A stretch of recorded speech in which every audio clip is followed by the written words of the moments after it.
जबरिया मोर कमरिया ये सैया आज तुर देबका।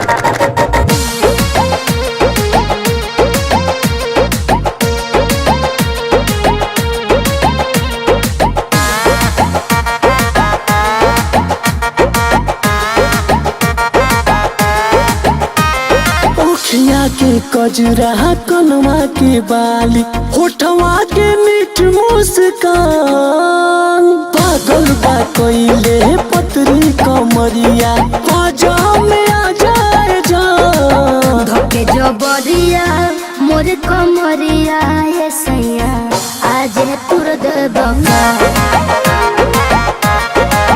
हाथ जोड़ी बहिया छोड़ी ये पिया चूड़िया पर देबका।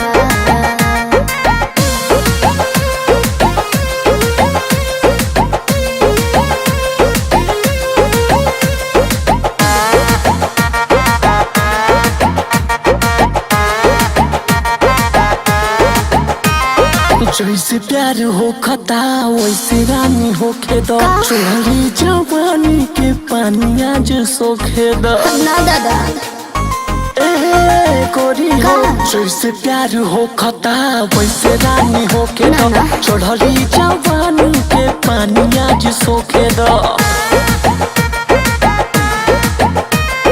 कोइल कुल्ही करम हो धर तनी दम हो भोरे तो खाई डाड़ मनी हमर हम हो मनी हमर हम। अरे आगो भी भोर कोतबा भीतरी मन तोड़ पातबा धके जबरिया मोर कमरिया सैया आज तुर देबका। हाथ जोड़ी बहिया छोड़ी पिया चूड़िया पर देबका।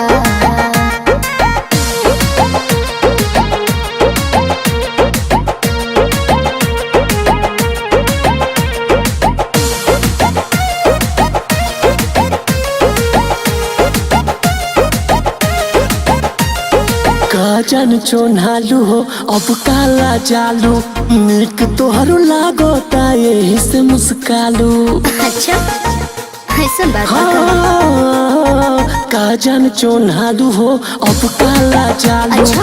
निक तोहरो लागोता यही से मुस्कालू बिरज से अनजान हो मानवा धन हो छुअता न कहे तेज होला धड़कन हो। अंकुश मनोज वर्मा सतेंद्र के करी हना मना धके जबरिया मोर कमरिया ये सैया आज तुर देबका। हाथ जोड़ी बहिया छोड़ी ये पिया चूड़िया